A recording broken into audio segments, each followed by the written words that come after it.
ይከባበራሉ፣ ይዋደዳሉ። በጣም ተደንቅ ያለው በዚች ሀገር ይላቸዋል።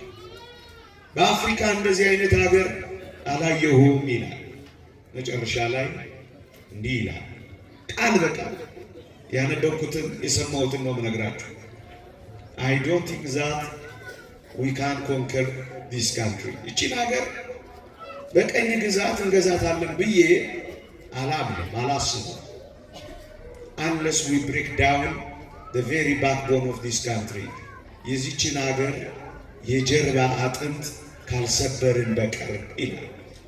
ቀኝ ግዛት መግዛት አንችልም የጀርባ አጥንቷን ካልሰበርን በቀር ይልና የዚችን ሀገር የጀርባ አጥንት ሲጠቁም ምን ይላል?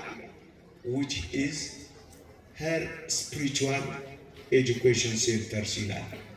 የዚች ሀገር የጀርባ አጥንቷ የመንፈሳዊ ትምህርት ቤቶቿ ናቸው ይልና ይሄንን መንፈሳዊ ትምህርት ካላጠፋን በቀር ይቺን ሀገር መቆጣጠር አንችልም ይላቸዋል።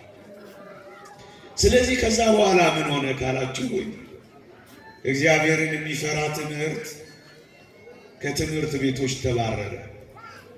እግዚአብሔር አያስፈልገንም የሚል ትውልድ መጣ። ሃይማኖት ይውደም፣ ረዥም ዕድሜ ለኢአማኝነት፣ በስመ አብ ወወልድ ወመንፈስ ቅዱስ አሐዱ አምላክ አትበሉ የሚል ትውልድ መጣ። ሶሻሊስት ትውልድ፣ እግዚአብሔር የለሽ ትውልድ።